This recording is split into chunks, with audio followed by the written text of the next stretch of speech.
नमस्कार साथियों, हमारे YouTube चैनल में आपका स्वागत है। अपनी तैयारी को एक लेवल अप करने के लिए हमारे चैनल को सब्सक्राइब करें, बेल आइकन ज़रूर प्रेस करें जिससे सभी नोटिफिकेशंस आपको टाइम से मिलते रहें। Lucent theory plus question answer series में भारतीय राज व्यवस्था के अंतर्गत आज हम अध्ययन करेंगे संविधान में किए गए कुछ प्रमुख संशोधनों का। चलिए शुरू करते हैं। संविधान में किए गए प्रमुख संशोधन। पहला संशोधन 1951 में हुआ। इसके माध्यम से स्वतंत्रता, समानता एवं संपत्ति से संबंधित मौलिक अधिकारों को लागू किए जाने संबंधी कुछ व्यवहारिक कठिनाइयों को दूर करने का प्रयास किया गया। भाषण एवं अभिव्यक्ति के मूल अधिकारों पर इसमें उचित प्रतिबंध की व्यवस्था की गई। साथ ही इस संशोधन द्वारा संविधान में 9वीं अनुसूची को जोड़ा गया, जिसमें उल्लिखित कानूनों को सर्वोच्च न्यायालय के न्यायिक पुनर्विलोकन की शक्तियों के अंतर्गत परीक्षा नहीं की जा सकती है। ठीक है, अब सर्वोच्च न्यायालय का जो न्यायिक पुनर्विलोकन की शक्ति है वो किस अनुच्छेद में है, ये आप मुझे कमेंट बॉक्स में बताएंगे। दूसरा संशोधन 1952, इसके अंतर्गत 1951 की जनगणना के आधार पर लोकसभा में प्रतिनिधित्व को पुनर्व्यवस्थित किया गया। तीसरा संशोधन 1954, इसके अंतर्गत 7वीं अनुसूची को समवर्ती सूची की 33वीं प्रविष्टि के स्थान पर खाद्यान्न, पशुओं के लिए चारा, कच्चा कपास, जूट आदि को रखा गया, जिसके उत्पादन एवं आपूर्ति को लोक हित में समझने पर सरकार उस पर नियंत्रण लगा सकती है। चौथा संशोधन 1955, इसके अंतर्गत व्यक्तिगत संपत्ति को लोक हित में राज्य द्वारा हस्तगत किए जाने की स्थिति में न्यायालय इसकी क्षतिपूर्ति के संबंध में परीक्षा नहीं कर सकती। पांचवा संशोधन ये भी आपका 1955 में हुआ। राष्ट्रपति को ये शक्ति प्रदान की गई कि वे राज्यों के क्षेत्र, सीमा और नामों को प्रभावित करने वाले प्रस्तावित केंद्रीय विधान पर अपने मत देने के लिए राज्य मंडलों हेतु समय सीमा का निर्धारण करें। छठा संशोधन 1956, इस संशोधन द्वारा 7वीं अनुसूची के संघ सूची में परिवर्तन कर अंतर्राज्यीय बिक्री के कर के अंतर्गत कुछ वस्तुओं पर केंद्र को कर लगाने का अधिकार दिया गया है। सातवां संशोधन ये भी 1956 में हुआ। इस संशोधन द्वारा भाषाई आधार पर राज्यों का पुनर्गठन किया गया, जिसमें पहले के 3 श्रेणियों में राज्यों के वर्गीकरण को समाप्त किया गया। ठीक है, पहले जो वर्गीकरण होता था वो 3 श्रेणियों में होता था।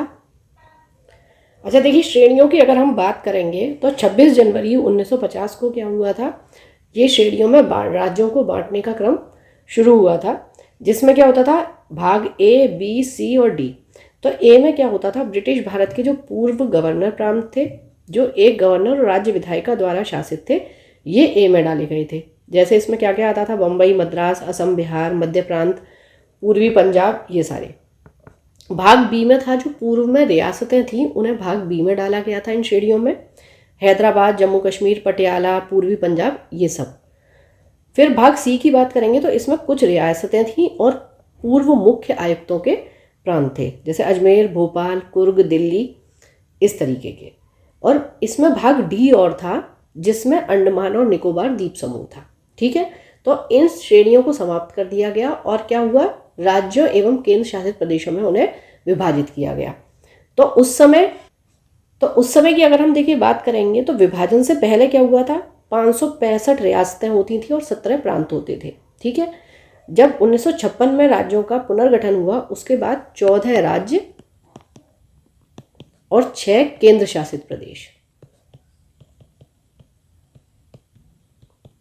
ठीक है, ये हुए। उसके बाद 2014 में हुआ, उसमें 29 राज्य और 7 केंद्र शासित प्रदेश। ठीक है, और अब की अगर हम बात करेंगे तो 28 राज्य और 8 केंद्र शासित प्रदेश हैं। 8वां संशोधन 1959, इसके अंतर्गत केंद्र एवं राज्यों के निम्न सदनों में अनुसूचित जाति, अनुसूचित जनजाति एवं आंग्ल भारतीय समुदायों के आरक्षण संबंधी प्रावधानों को 10 वर्ष के लिए अर्थात 1970 ईस्वी तक के लिए बढ़ा दिया गया था। ठीक है, अब केंद्र और राज्यों में निम्न सदन कौन सा है, ये आप मुझे कमेंट बॉक्स में बताएंगे।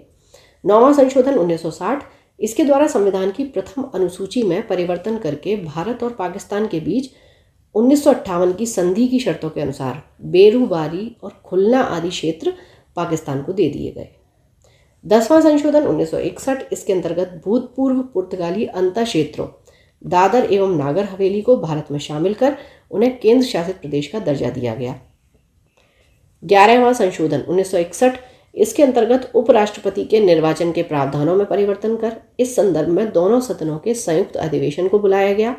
साथ ही यह भी निर्धारित किया गया कि निर्वाचक मंडल में पद की रिक्तता के आधार पर राष्ट्रपति या उपराष्ट्रपति के निर्वाचन को चुनौती नहीं दी जा सकती है। 12वां संशोधन 1962, इसके अंतर्गत संविधान की प्रथम अनुसूची में संशोधन कर गोवा, दमन एवं दीव को भारत में केंद्र शासित प्रदेश के रूप में शामिल कर लिया गया। 13वां संशोधन 1962, इसके अंतर्गत नागालैंड के संबंध में विशेष प्रावधान अपनाकर उसे एक राज्य का दर्जा दिया गया। 14वां संशोधन 1963, इसके द्वारा केंद्र शासित प्रदेश के रूप में पुडुचेरी को भारत में शामिल किया गया। साथ ही इसके द्वारा हिमाचल प्रदेश, मणिपुर, त्रिपुरा, गोवा, दमन और दीव तथा पुडुचेरी केंद्र शासित प्रदेशों में विधान पालिका एवं मंत्री परिषद की स्थापना की गई। नेक्स्ट है 15वां संशोधन 1963, इसके अंतर्गत उच्च न्यायालय के न्यायाधीशों की सेवा मुक्ति की आयु 60 से बढ़ाकर 62 वर्ष कर दी गई थी तथा अवकाश प्राप्त न्यायाधीशों की उच्च न्यायालय में नियुक्ति से संबंधित प्रावधान बनाए गए। 16वां संशोधन 1963, इसके द्वारा देश की संप्रभुता एवं अखंडता के हित में मूल अधिकारों पर कुछ प्रतिबंध लगाने के प्रावधान रखे गए। साथ ही तीसरी अनुसूची में भी परिवर्तन कर शपथ ग्रहण के अंतर्गत मैं भारत की स्वतंत्रता एवं अखंडता को बनाए रखूंगा, ये जोड़ा गया। 17वां संशोधन 1964, इसमें संपत्ति के अधिकारों में और भी संशोधन करते हुए कुछ अन्य भूमि सुधार प्रावधानों को 9वीं अनुसूची में रखा गया, जिनकी वैधता की परीक्षा सर्वोच्च न्यायालय द्वारा नहीं की जा सकती। 18वां संशोधन 1966, इसके अंतर्गत पंजाब का भाषाई आधार पर पुनर्गठन करते हुए पंजाबी भाषी क्षेत्र को पंजाब एवं हिंदी भाषी क्षेत्र को हरियाणा के रूप में गठित किया गया। पर्वतीय क्षेत्र हिमाचल प्रदेश को दे दिए गए तथा चंडीगढ़ को केंद्र शासित प्रदेश बनाया गया। 19वां संशोधन 1966, इसके अंतर्गत चुनाव आयोग के अधिकारों में परिवर्तन किया गया एवं उच्च न्यायालयों को चुनाव याचिकाएं सुनने का अधिकार दिया गया। 20वां संशोधन 1966, इसके अंतर्गत अनियमितता के आधार पर नियुक्त कुछ जिला न्यायाधीशों की नियुक्ति को वैधता प्रदान की गई। 21वां संशोधन 1967, इसके द्वारा सिंधी भाषा को संविधान की 8वीं अनुसूची के अंतर्गत 15वीं भाषा के रूप में शामिल किया। 22वां 1969 में इसके द्वारा असम से अलग करके एक नया राज्य मेघालय बनाया गया। 23वां संशोधन 1969, इसके अंतर्गत विधान पालिकाओं में अनुसूचित जाति एवं अनुसूचित जनजाति के आरक्षण एवं आंग्ल भारतीय समुदाय के लोगों का मनोनयन और 10 वर्षों के लिए बढ़ा दिया गया। 24वां संशोधन 1971, इस संशोधन के अंतर्गत संसद की इस शक्ति को स्पष्ट किया गया कि वह संविधान के किसी भी भाग को, जिसमें भाग 3 के अंतर्गत आने वाले मूल अधिकार भी शामिल हैं, संशोधित कर सकती है। साथ ही यह भी निर्धारित किया गया कि संशोधन संबंधी विधेयक जब दोनों सदनों से पारित होकर राष्ट्रपति के समक्ष हो जाएगा तो इस पर राष्ट्रपति द्वारा सम्मति दिया जाना बाध्यकारी होगा। 25वां संशोधन, ये भी 1971 में आया। संपत्ति के मूल अधिकार में कटौती की गई। अनुच्छेद 39 खा या गा में वर्णित निदेशक तत्वों को प्रभावी करने के लिए बनाई गई किसी भी विधि को अनुच्छेद 14, 19 और 31 द्वारा अभिनिश्चित अधिकारों के उल्लंघन के आधार पर चुनौती नहीं दी जा सकती, ये 25वें में कहा गया। 26वां संशोधन 1971, इसके अंतर्गत भूतपूर्व देशी राज्यों के शासकों की विशेष उपाधियों एवं इनकी प्रीवी पर्स को समाप्त कर दिया गया था। ठीक है। अच्छा, तो प्रीवी पर्स क्या था? प्रीवी पर्स जो होता था, पूर्व शासकों को विशेष दर्जा मिलता था। ठीक है। भारत की आज़ादी के पूर्व जो रियासतें थीं, उनके शासक परिवारों को जो दिया जाने वाला भुगतान होता था, उसे हम प्रीवी पर्स कहते थे। तो 1971 में क्या हुआ, इंदिरा गांधी ने संशोधन करवाकर इसको खत्म करवा दिया था। 27वां संशोधन 1971, इसके अंतर्गत क्या हुआ, मिजोरम और अरुणाचल प्रदेश को केंद्र शासित प्रदेशों के रूप में स्थापित किया गया। 29वां संशोधन 1972, इसके अंतर्गत केरल भू सुधार संशोधन अधिनियम 1969 तथा केरल भू सुधार संशोधन अधिनियम 1971 को संविधान की 9वीं अनुसूची में रखा गया, जिससे इसकी संवैधानिक वैधता को न्यायालय में चुनौती न दी जा सके। 31वां संशोधन 1973, इसके द्वारा लोकसभा के सदस्यों की संख्या 525 से 545 कर दी गई थी, तथा केंद्र शासित प्रदेशों का प्रतिनिधित्व 25 से घटाकर 20 कर दिया गया। 32वां संशोधन 1974, इसके द्वारा संसद एवं विधान पालिकाओं के सदस्यों द्वारा दबाव में या जबरदस्ती किए जाने पर इस्तीफा देना अवैध घोषित किया गया एवं अध्यक्ष को यह अधिकार दिया गया कि वह सिर्फ स्वेच्छा से दिए गए एवं उचित त्यागपत्र को ही स्वीकार करेगा। 34वां संशोधन 1974, इसके अंतर्गत विभिन्न राज्यों द्वारा पारित 20 भू सुधार अधिनियमों को 9वीं अनुसूची में प्रवेश देते हुए उन्हें न्यायालय द्वारा संवैधानिक वैधता के परीक्षण से मुक्त किया गया। 35वां संशोधन 1974, इसके अंतर्गत सिक्किम का संरक्षित राज्यों का दर्जा समाप्त कर उसे संबद्ध राज्य के रूप में भारत में प्रवेश दिया गया। 36वां संशोधन 1975, इसके अंतर्गत सिक्किम को भारत का 22वां राज्य बनाया गया। 37वां संशोधन 1975, इसके तहत आपात स्थिति की घोषणा और राष्ट्रपति, राज्यपाल एवं केंद्र शासित प्रदेशों के प्रशासनिक प्रधानों द्वारा अध्यादेश जारी किए जाने को अविवादित बनाते हुए न्यायिक पुनर्विचार से उन्हें मुक्त रखा गया। 39वां संशोधन 1975 में आया। इसके द्वारा राष्ट्रपति, उपराष्ट्रपति, प्रधानमंत्री एवं लोकसभा अध्यक्ष के निर्वाचन संबंधी विवादों को न्यायिक परीक्षण से मुक्त कर दिया गया।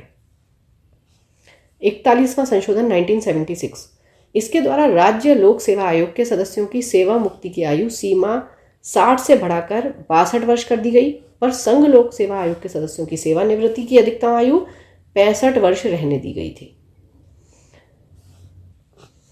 42वां संशोधन 1976, इसके द्वारा क्या हुआ कि संविधान में व्यापक परिवर्तन लाए गए, जिनमें से मुख्य निम्नलिखित थे। संविधान की प्रस्तावना में समाजवादी, धर्मनिरपेक्ष और एकता और अखंडता आदि शब्द जोड़े गए और ये कई बार आपसे पूछा जाता है। सभी नीति निर्देशक सिद्धांतों को मूल अधिकारों पर सर्वोच्चता सुनिश्चित की गई। इसके अंतर्गत संविधान में 10 मौलिक कर्तव्यों को अनुच्छेद 51A यानी कि भाग 4 का के अंतर्गत जोड़ा गया। इसके द्वारा संविधान को न्यायिक परीक्षण से मुक्त किया गया। सभी विधानसभाओं एवं लोकसभा की सीटों की संख्या को इस शताब्दी के अंत तक के लिए स्थिर कर दिया गया। लोकसभा एवं विधानसभाओं की अवधि को 5 से 6 वर्ष कर दिया गया। इसके द्वारा यह निर्धारित किया गया कि किसी केंद्रीय कानून की वैधता पर सर्वोच्च न्यायालय एवं राज्य के कानून की वैधता का उच्च न्यायालय ही परीक्षण करेगा। साथ ही यह भी निर्धारित किया गया कि किसी संवैधानिक वैधता के प्रश्न पर 5 से अधिक न्यायाधीशों की बेंच द्वारा 2/3 बहुमत से निर्णय दिया जाना चाहिए और यदि न्यायाधीशों की संख्या 5 तक हो तो निर्णय सर्वसम्मति से होना चाहिए। इसके द्वारा वन संपदा, शिक्षा, जनसंख्या नियंत्रण आदि विषयों को राज्य सूची से समवर्ती सूची के अंतर्गत कर दिया गया।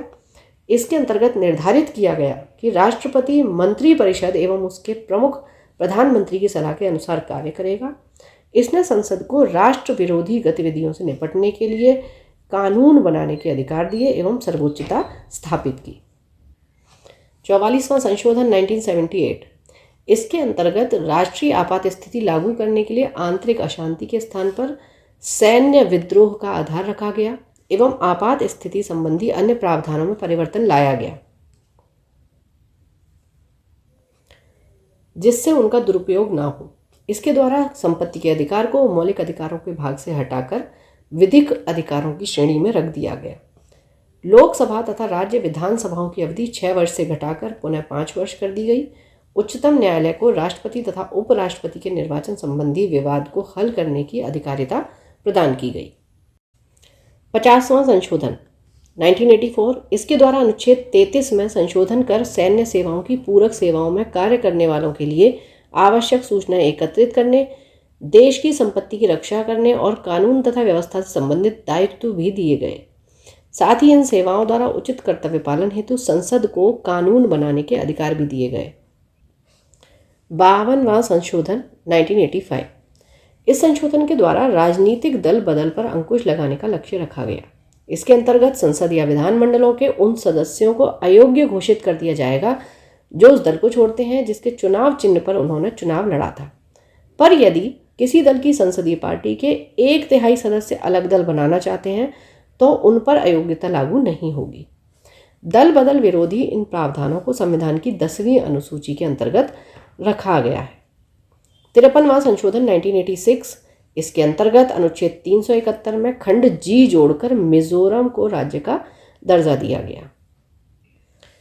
54वां संशोधन 1986, इसके द्वारा संविधान की दूसरी अनुसूची के भाग डी में संशोधन कर न्यायाधीशों के वेतन में वृद्धि का अधिकार संसद को दिया गया था।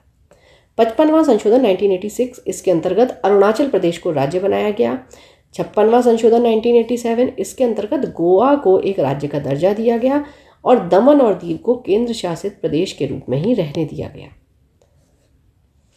57वां संशोधन 1987, इसके अंतर्गत अनुसूचित जनजातियों के आरक्षण के संबंध में मेघालय, मिजोरम, नागालैंड एवं अरुणाचल प्रदेश की विधानसभा सीटों का परिसीमन इस शताब्दी के अंत तक के लिए किया गया।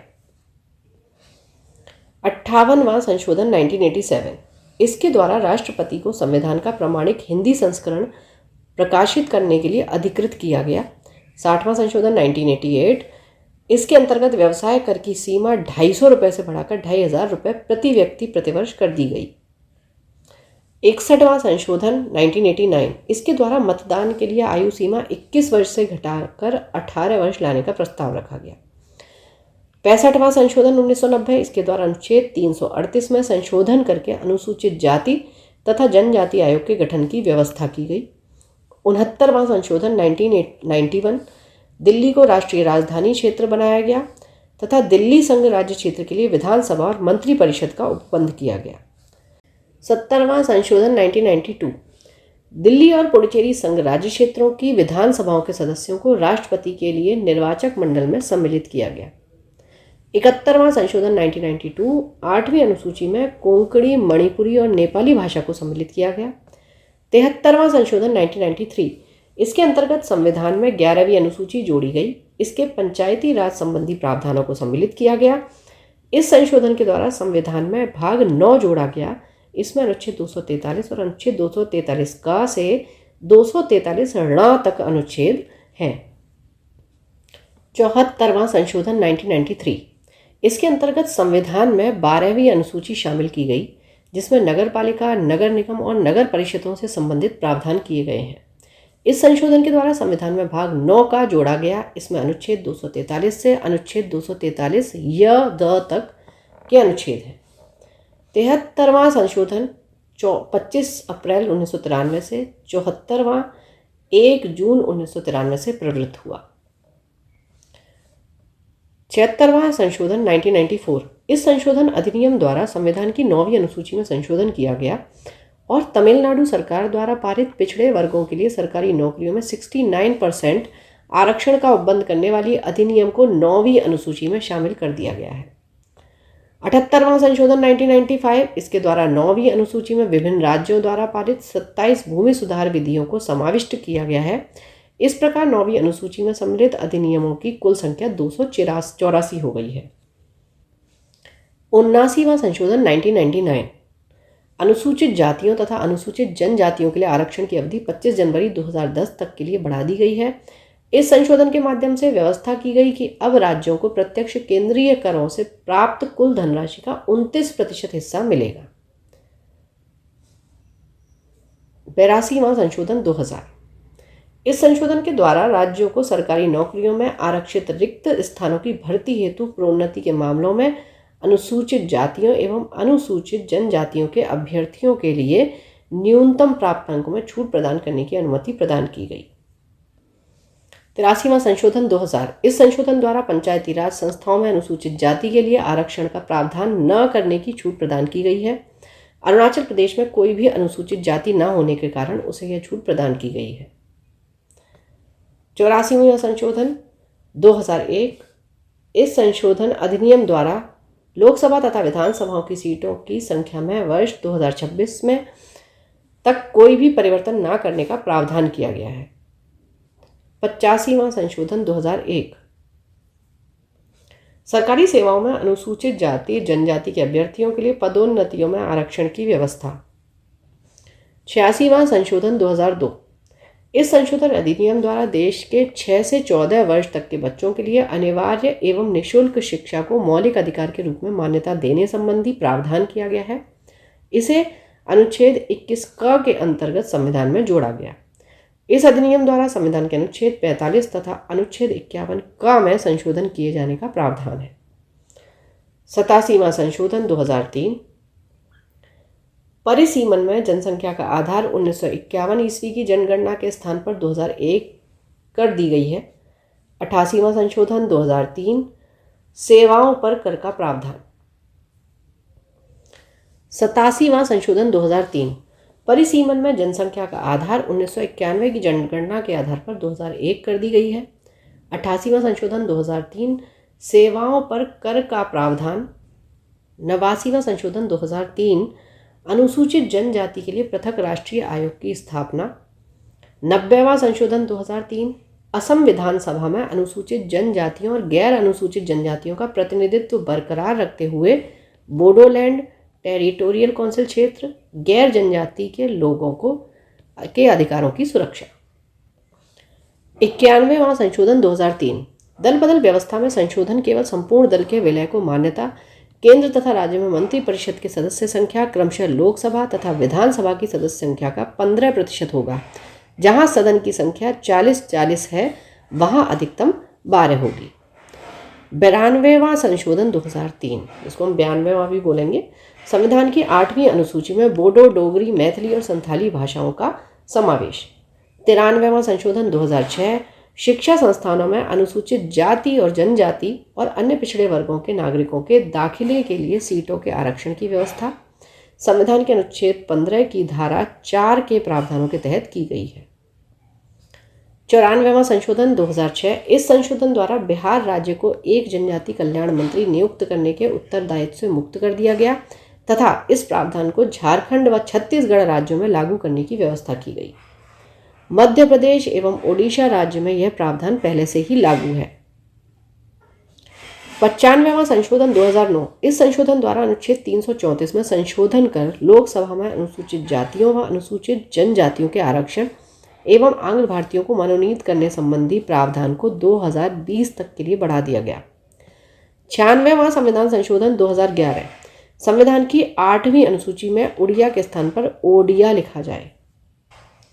97वां संविधान संशोधन 2011। इस संशोधन के द्वारा सहकारी समितियों को एक संवैधानिक स्थान एवं संरक्षण प्रदान किया गया। संशोधन द्वारा संविधान में निम्नलिखित 3 बदलाव किए गए। पहला, सहकारी समिति बनाने का अधिकार एक मौलिक अधिकार बन गया। अनुच्छेद 19(1) ग राज्य की नीति में सहकारी समितियों को बढ़ावा देने का एक नया नीति निर्देशक सिद्धांत का समावेश। अनुच्छेद 43 ख सहकारी समितियां नाम से एक नया भाग 9 ख संविधान में जोड़ा गया। अनुच्छेद 243 से 243 य न। 98वां संविधान संशोधन 2012। संविधान में अनुच्छेद 371 जे शामिल किया गया। इसका उद्देश्य कर्नाटक के राज्यपाल को हैदराबाद कर्नाटक क्षेत्र के विकास हेतु कदम उठाने के लिए सशक्त करना था। 99वां संविधान संशोधन 2014। राष्ट्रीय न्यायिक नियुक्ति आयोग की स्थापना। 100वां संविधान संशोधन 2015। भारत बांग्लादेश भूमि हस्तांतरण। 101वां संविधान संशोधन 2016। इसके द्वारा वस्तु एवं सेवा कर को लागू किया गया, यानी कि जीएसटी। 102वां संविधान संशोधन 2018। इस अधिनियम द्वारा संविधान में अनुच्छेद 338 ख को जोड़ते हुए राष्ट्रीय पिछड़ा वर्ग आयोग के गठन का प्रावधान किया गया है। संघ एवं राज्य सरकार सामाजिक एवं शैक्षणिक रूप से पिछड़े वर्ग को प्रभावित करने वाले सभी नीतिगत मामलों में आयोग से परामर्श करेगी। 103वां संविधान संशोधन 2019। इस संशोधन के माध्यम से संविधान में 2 नए अनुच्छेद 15(6) एवं 16(6) को जोड़ा गया। इस संविधान संशोधन से पूर्व में आरक्षण सामाजिक व शैक्षणिक पिछड़ापन को आधार मानते हुए जातिगत आधार पर ही दिया जाता रहा है, किंतु संशोधन के द्वारा आर्थिक वंचना को भी पिछड़ेपन का आधार स्वीकार करते हुए 10% आरक्षण की व्यवस्था की गई है। 104वां संविधान संशोधन 2019। इस संशोधन द्वारा संविधान के अनुच्छेद 334 का में संशोधन करते हुए लोकसभा एवं राज्यों की विधानसभाओं में अनुसूचित जातियों एवं अनुसूचित जनजातियों के लिए आरक्षण संबंधी प्रावधान को पुनः अगले 10 वर्षों के लिए बढ़ाते हुए इसे 25 जनवरी 2030 तक के लिए प्रभावी बना दिया गया है।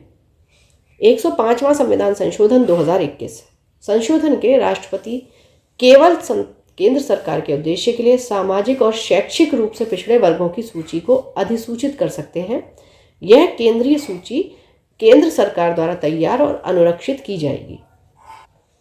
इसके अलावा यह राज्यों और केंद्र शासित प्रदेशों को सामाजिक और शैक्षिक रूप से पिछड़े वर्गों की अपनी सूची तैयार करने में सक्षम बनाता है। संविधान का अनुच्छेद 338B केंद्र और राज्य सरकारों को सामाजिक और शैक्षिक रूप से पिछड़े वर्गों को प्रभावित करने वाले सभी प्रमुख नीतिगत मामलों पर राष्ट्रीय पिछड़ा वर्ग आयोग NCBC से परामर्श करना अनिवार्य करता है। संशोधन के द्वारा राज्यों एवं केंद्र शासित प्रदेशों को सामाजिक और शैक्षिक रूप से पिछड़े वर्गों की सूची तैयार करने से संबंधित मामलों के लिए इस अनिवार्यता से छूट दी गई है।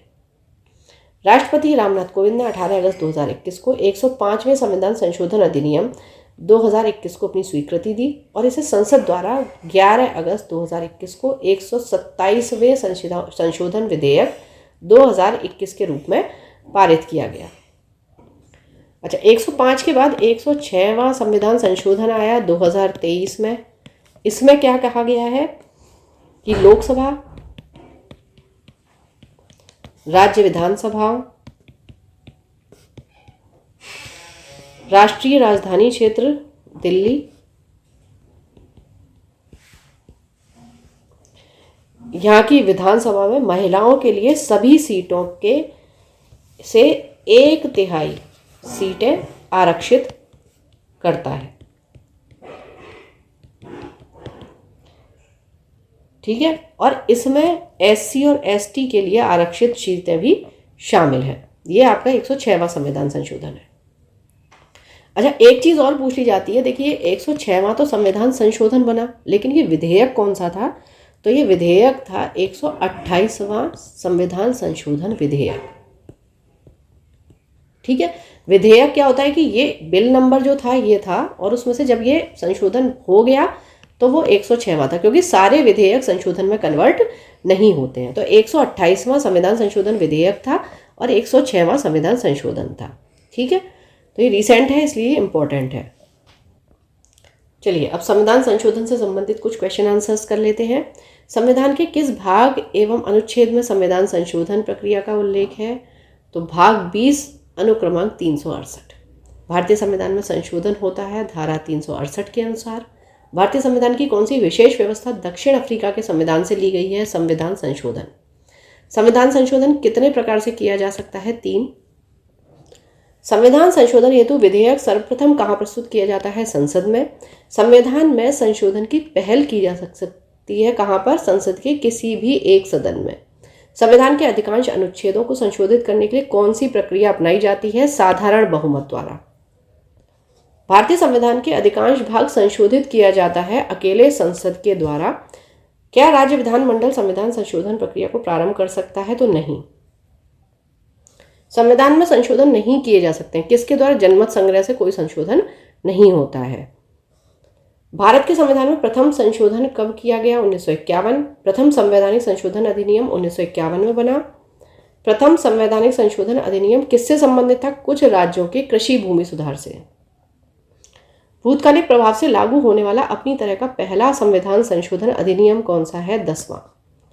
किस संविधान संशोधन द्वारा यह व्यवस्था की गई कि राष्ट्रपति या उपराष्ट्रपति के चुनाव को इस आधार पर चुनौती नहीं दी जा सकती कि निर्वाचक मंडल अपूर्ण है? यह था 11वां संशोधन। किस संविधान संशोधन द्वारा यह व्यवस्था की गई कि उपराष्ट्रपति के चुनाव के लिए संसद के दोनों सदनों की संयुक्त बैठक बुलाना आवश्यक नहीं है? 11वां। किस संशोधन द्वारा नागालैंड को राज्य का दर्जा प्रदान किया गया? 13वें संशोधन द्वारा। किस संविधान संशोधन द्वारा पंजाब राज्य को पुनर्गठित करके पंजाब तथा हरियाणा राज्य एवं चंडीगढ़ केंद्र शासित प्रदेश की स्थापना की गई? 18वां। संविधान की 8वीं अनुसूची में सिंधी भाषा को किस संवैधानिक संशोधन द्वारा शामिल किया गया? 21वां। किस संवैधानिक संशोधन अधिनियम द्वारा मेघालय राज्य की स्थापना की गई? 22वें। संसद को मौलिक अधिकारों में संशोधन करने का अधिकार संविधान के किस संशोधन द्वारा दिया गया? 24वां। देशी नरेशों के प्रीवी पर्स और विशेषाधिकारों को किस संवैधानिक संशोधन अधिनियम द्वारा समाप्त किया गया था? 26वें। कब किया गया? 1971। किसने करवाया था? इंदिरा गांधी ने। किस संवैधानिक संशोधन अधिनियम द्वारा लोकसभा सीटों की अधिकतम संख्या 545 निर्धारित की गई? 31वां। सिक्किम को भारतीय संघ के सह राज्य का दर्जा किस संशोधन द्वारा प्रदान किया गया? 35वें। सिक्किम को पूर्णतः राज्य का दर्जा किस संविधान संशोधन अधिनियम द्वारा दिया गया? 36वें। किस संविधान संशोधन अधिनियम द्वारा राज्य लोक सेवा आयोग के अध्यक्ष एवं सदस्यों की सेवानिवृत्ति की आयु 60 से बढ़कर 62 वर्ष कर दी गई थी? 41वें। कौन सा संशोधन अधिनियम मिनी संविधान माना जाता है? 42वां संविधान संशोधन अधिनियम 1976। भारतीय संविधान की प्रस्तावना में समाजवादी तथा धर्मनिरपेक्ष शब्द जोड़े गए हैं 42वें संविधान संशोधन द्वारा। शिक्षा को किस संविधान संशोधन के द्वारा राज्य सूची से समवर्ती सूची में लाया गया? 42वें। भारतीय संविधान में किस संशोधन द्वारा नागरिकों के मौलिक कर्तव्यों को सम्मिलित किया? 42वें। किस संविधान संशोधन द्वारा किन्हीं विशेष परिस्थितियों में नीति निर्देशक सिद्धांतों को मूल अधिकारों के ऊपर अधिक महत्व देने का प्रावधान है? 42वां। संविधान की प्रस्तावना को निम्नलिखित में से किस संवैधानिक संशोधन के अंतर्गत संशोधित किया गया था? 42वें 1976। भारतीय संविधान की प्रस्तावना में धर्मनिरपेक्ष, समाजवादी और राष्ट्र की एकता एवं अखंडता वाक्यांश किस संशोधन द्वारा समाविष्ट किया गया? 42वें। 42वां संविधान संशोधन अधिनियम 1976 निम्नलिखित में से किस समिति की रिपोर्ट के आधार पर तैयार किया गया था? स्वर्ण सिंह समिति। भारतीय संविधान के किस संशोधन द्वारा राष्ट्रपति को कोई मामला मंत्रिपरिषद के द्वारा पुनर्विचार किए जाने के लिए वापस भेजने का अधिकार दिया गया है? 42वां। निम्नलिखित में से संविधान के किस संशोधन के द्वारा यह स्पष्ट रूप से बताया गया कि भारत का राष्ट्रपति मंत्रिपरिषद द्वारा दिए गए परामर्श को मानने हेतु बाध्य है? 42वां। किस संवैधानिक संशोधन अधिनियम ने राज्य के नीति निर्देशक तत्वों को मौलिक अधिकारों की अपेक्षा अधिक प्रभावशाली बनाया? 42वें ने। किस संवैधानिक संशोधन अधिनियम द्वारा वन को राज्य सूची से समवर्ती सूची में अंतः स्थापित किया गया? 42वें। तो आपको ध्यान रखना चाहिए कि 42वें में क्या क्या चीजें हुई थी। 42वें संविधान संशोधन अधिनियम 1976 से भारतीय संविधान में एक नया अध्याय जोड़ा गया, मौलिक कर्तव्य। किस संशोधन से समाजवादी, धर्मनिरपेक्ष तथा राष्ट्र की एकता एवं अखंडता शब्द भारतीय संविधान में जोड़े गए? 42वां। किस संविधान संशोधन अधिनियम द्वारा स्वतंत्रता के मौलिक अधिकारों की संख्या को 7 से घटाकर 6 किया गया? 44th। संविधान के किस संशोधन द्वारा संपत्ति के अधिकार को मूल अधिकार की श्रेणी से निकाल दिया गया? 44वां संशोधन। भारतीय न्यायपालिका की शक्तियों को सर्वाधिक क्षति 42वें संविधान संशोधन अधिनियम द्वारा पहुंचाई गई थी। न्यायपालिका की गरिमा को पुनर्स्थापित करने की दृष्टि से कौन सा संविधान संशोधन अधिनियम पारित किया गया? 43वां एवं 44वां। राष्ट्रपति मंत्रिपरिषद से उसके द्वारा दी गई सलाह पर पुनर्विचार करने की अपेक्षा कर सकेगा और राष्ट्रपति ऐसे पुनर्विचार के बाद दी गई सलाह के अनुसार कार्य करेगा। यह बंद किसके द्वारा भारतीय संविधान में अंतः स्थापित किया गया है? 44वें संविधान संशोधन द्वारा। किस संविधान संशोधन अधिनियम द्वारा लोकसभा के कार्यकाल को 6 वर्ष से घटाकर 5 वर्ष कर दिया? 44वें। 42वें संविधान संशोधन अधिनियम के अनेक आपत्तिजनक अंशों को रद्द करने के लिए कौन सा संवैधानिक संशोधन अधिनियम पारित किया गया? 44वां। किस संविधान संशोधन के माध्यम से राष्ट्रपति, उपराष्ट्रपति, लोकसभा अध्यक्ष तथा प्रधानमंत्री के निर्वाचन को सर्वोच्च न्यायालय तथा उच्च न्यायालय में चुनौती देने के अधिकार को समाप्त किया गया? 39वें। दल बदल निरोधक कानून किस संविधान संशोधन विधेयक से संबंधित है? 52वें। 52वां संविधान संशोधन अधिनियम 1985 निम्नलिखित में से किससे संबंधित है? दल बदल तथा अनर्हताएं। वह संवैधानिक संशोधन जिसके द्वारा राजनीतिक दल बदल पर प्रतिबंध लगाया गया? 1985 का 52वां संशोधन 52। किस संवैधानिक संशोधन द्वारा मिजोरम को राज्य का दर्जा दिया गया? 53। किस संवैधानिक संशोधन द्वारा अरुणाचल प्रदेश को राज्य का दर्जा प्रदान किया गया? 55। किस संवैधानिक संशोधन अधिनियम द्वारा गोवा को राज्य का दर्जा दिया गया? 56। संविधान के किस संशोधन द्वारा मतदान की आयु 21 वर्ष से घटाकर 18 वर्ष कर दी गई? 61वां 61st। 74वें संविधान संशोधन का संबंध किस संस्था से है? नगर पालिकाओं। भारत के संविधान का निम्नलिखित में से कौन सा एक संशोधन संघ शासित प्रदेश दिल्ली को राष्ट्रीय राजधानी क्षेत्र में सपरिवर्तित करता है? 69वां 69th। किस संवैधानिक संशोधन के द्वारा राष्ट्रीय राजधानी क्षेत्र दिल्ली तथा संघ शासित क्षेत्र पुडुचेरी के विधानसभा सदस्यों को राष्ट्रपति के निर्वाचक मंडल में शामिल करने का प्रावधान किया गया? 70वें। किस संशोधन द्वारा संविधान की 8वीं अनुसूची में 3 भाषाओं मणिपुरी, नेपाली, कोंकणी को शामिल किया गया? 71वें। भारत के संविधान के 73वें संशोधन का संबंध है पंचायती राज व्यवस्था से। भारतीय संविधान के किस संशोधन ने नगरीय स्थानीय सरकारों को संवैधानिक दर्जा दिया गया? 74 से। कौन सा संशोधन है जिसके अनुसार महिलाओं के लिए नगर पालिकाओं एवं ग्राम पंचायतों में 1/3 सीटों के आरक्षण की व्यवस्था की गई? 73वां एवं 74वां संशोधन। किस संविधान संशोधन अधिनियम द्वारा लोकसभा तथा विधानसभाओं की सीटों की संख्या में वर्ष 2026 तक कोई परिवर्तन न करने का प्रावधान किया गया? 84वां। भारतीय संविधान के किस संशोधन अधिनियम द्वारा 6 से 14 वर्ष के सभी बच्चों के लिए शिक्षा के अधिकार को मूल अधिकार बनाया गया? 86। कौन से संशोधन के पश्चात बोडो और डोगरी भाषाएं 8वीं अनुसूची में शामिल की गई? 92वां 92। भारतीय संविधान के संशोधनों में कौन सा संशोधन केंद्रीय मंत्रिमंडल के आकार को सीमित करता है? 91वां। 91वां संविधान संशोधन विधेयक मंत्रिपरिषद को कितना प्रतिशत तक सीमित करने के लिए जारी किया गया? 15%। 42वें संविधान संशोधन द्वारा जोड़ा गया नया अनुच्छेद संबंधित है मूल कर्तव्यों से? 51A जोड़ा गया। निम्नलिखित में से कौन सा सुमेलित नहीं है? तो 71वां संशोधन नेपाली, मणिपुरी, कोंकणी को मान्यता प्राप्त भाषाओं में सम्मिलित किया जाना, ठीक है। 62वां संशोधन लोकसभा तथा राज्य विधानसभाओं में अनुसूचित जातियों एवं अनुसूचित जनजातियों के लिए तथा एंग्लो इंडियन समुदायों के लिए आरक्षण वर्ष 2000 तक बढ़ाया जाना, ये भी ठीक है। 58वां संशोधन पंजाब में राष्ट्रपति शासन की अवधि का विस्तार करना, देखिए ये गलत है, क्योंकि 58वां संशोधन क्या कहता है कि इसके द्वारा राष्ट्रपति को संविधान का प्रामाणिक हिंदी संस्करण प्रकाशित करने के लिए अधिकृत किया गया है, ठीक है। 55वां संशोधन अरुणाचल प्रदेश को पूर्ण राज्य का दर्जा, ये वाला ठीक है, ठीक। चलिए सुमेलित करना है तो 18वां संशोधन अधिनियम हरियाणा राज्य बना, 22वें से बना मेघालय, 55 से अरुणाचल प्रदेश और 56 से बना गोवा। किस संविधान संशोधन अधिनियम द्वारा अनुसूचित जनजातियों हेतु एक पृथक राष्ट्रीय आयोग की स्थापना का प्रावधान किया गया? 89, ठीक है। 89वां। निम्न संवैधानिक संशोधनों में से कौन से राज्यों से निर्वाचित होने वाले लोकसभा के सदस्यों की संख्या में वृद्धि करने से संबंधित है? 7वां और 31वां। भारतीय संविधान के निम्नलिखित में से किस एक संशोधन द्वारा राष्ट्रपति को कोई भी मामला मंत्रिपरिषद द्वारा पुनर्विचार किए जाने के लिए वापस भेजने का अधिकार दिया गया? 44वें संविधान संशोधन से 1978 में। चलिए तो यहाँ हमारा ये चैप्टर कंप्लीट होता है। पढ़ते रहिए, बढ़ते रहिए, रिवीजन ज़रूर करते रहिए। Thank you for watching, keep learning, stay with me.